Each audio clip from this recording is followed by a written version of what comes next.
إذا وقفنا على الصراط فمع سيدنا محمد يا رب. عندما يجتاز الصراط أسرع من البرق.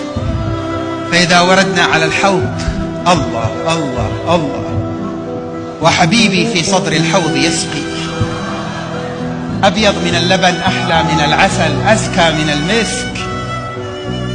وهناك من يرتوي بعذوبة الماء وصفائه، وهناك من يرتوي بعذوبة اليد التي تسقي. يا رب عذوبة اليد التي تسقي. وإذا وقف على أبواب الجنة وحرك حلقها فقيل من قال محمد، فقيل بك أمرنا لا نفتحها لأحد من قبلك، فتفتح يا رب معه.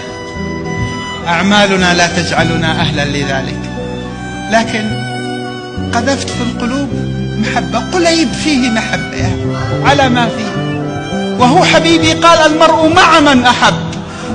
يا رب حققنا بالمحبة تحققا يورثنا حقائق المعية، حتى ندخل معه الجنة ونسكن في جواره ونشهد معه أنوار سادتنا من أحبابك الأنبياء. نلقى أبانا آدم، نلقى سيدنا نوح، نلقى سيدنا إبراهيم، نلقى سيدنا موسى، نلقى سيدنا السيد المسيح عيسى عليهم السلام، نلقى أحبابك في تلكم الدار وفي ساحة النظر إلى وجهك الكريم.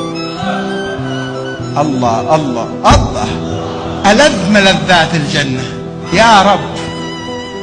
إذا تفاوتت مراتب الناس في التلذذ بالنظر إلى نورك، أسألك سؤالا لست بأهل له، لكن كرمك أهل.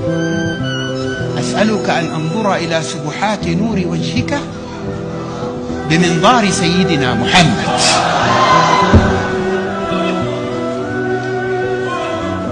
اللهم هذا المطلب وأنت الرب،